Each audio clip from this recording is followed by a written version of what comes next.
So this is the story of how we got to explore all 50 states of the United States of America. It's been a dream of mine for the longest time to complete a trip of all 50 states. In 2012, we were living in the UK and thought it would be a good time to try and do a trip from there, as the flight across to New York was 7 hours, which is far less than it would be from South Africa.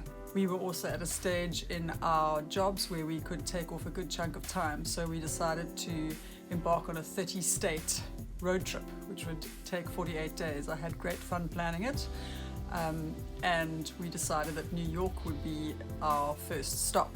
So at the end of August in 2012, we set off for New York City. We were living 2 hours north of London, so we drove down to London and caught a metro into Heathrow and made our way across the ocean to JFK Airport.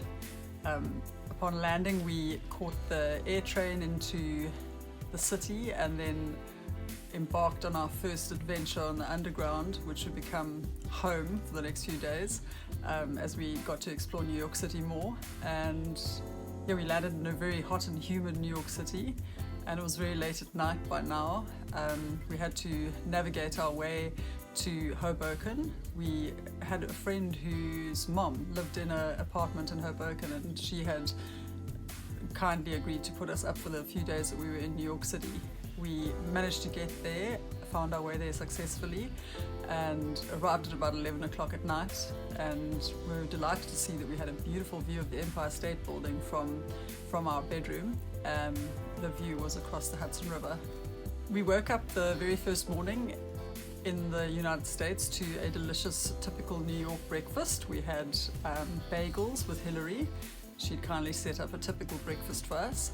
We woke up early, 7 o'clock start, made our way into the Port Authority, where we collected our New York City pass, which allowed us to see many of the attractions for a discounted price.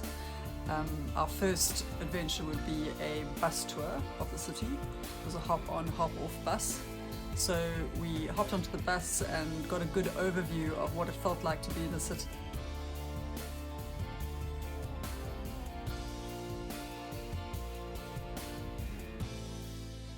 The bright lights of Times Square, seeing all the amazing different buildings, brand new modern buildings next door to really old buildings, churches.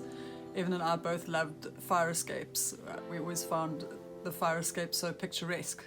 And this was before we knew that we were going to be living in New York. I mean, we actually ended up living in New York for 18 months, over 2015 to 2017. So this is like a little introduction to the city that we would unbeknowingly be making home for a few months later on. So we had a great time on the hop-on, hop-off bus. We got to see the little sort of glimpses of Central Park, the Guggenheim. Part of our 4-day bus pass allowed us a cruise, so we made our way down to Pier 78, where we got onto a cruise that would take in the sights of New York from the river and get some good views of the Statue of Liberty. Part of the cruise was to have a free lunch, which was hot dogs, which is tricky for vegetarians. When I asked if there was anything that we could eat as vegetarians, they said, "We'll find you a fruit salad." So we were quite happy with the fruit salad that we got. Really enjoyed the views of the city. It was a beautiful day, getting quite hot by now. Evan's head was getting severely burnt, so we had managed to pop in and get him a really nice pea cap.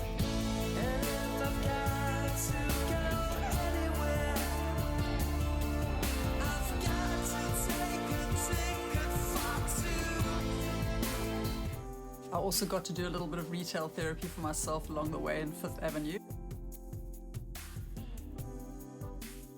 We stopped in at Starbucks in the Empire State Building for some vanilla rooibos tea, which made me feel right at home, before standing in the queue to go and see the views of the city from the top of the building. We were quite fortunate because the queue wasn't very long, and we made our way to the top of the building and really enjoyed the views of Central Park and the Chrysler Building. It's just amazing to see the views of the city streets, the busy city streets, and get a real feel for the hub of activity that's happening down below.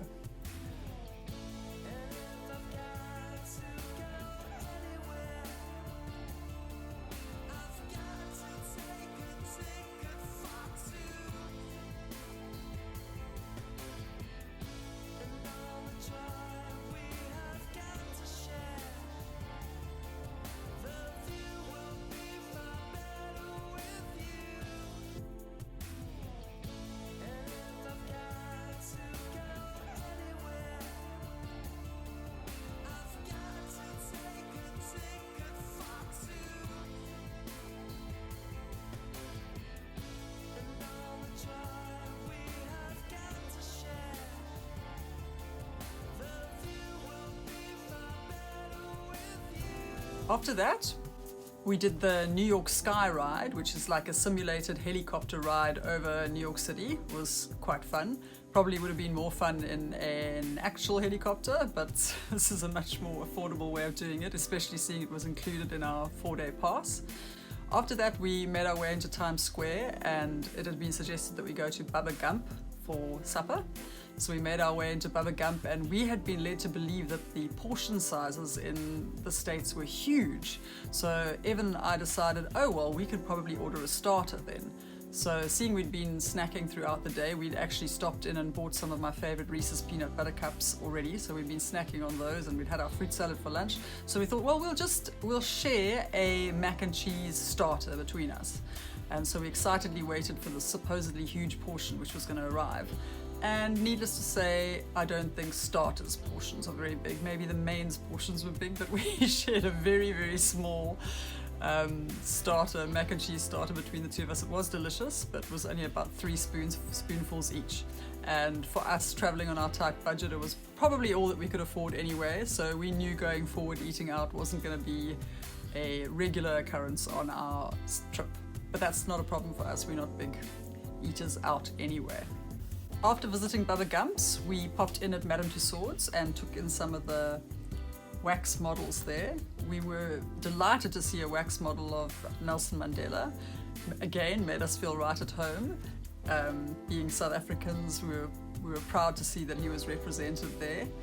A few others like Will and Kate and Brad and Angelina, and yeah, it was quite fun. It's not something that ever would have been on my list of things to see, but again, it was part of the New York City pass, so it was one of the things that was included. It was quite fun having a New York City pass because it made you do things that wouldn't have been top of your list. We eventually made our way back to Hersheys and sneaked quietly into the apartment because we didn't want to wake up our host, so we dropped into bed absolutely exhausted at 11:30, but excited for our next day in the city.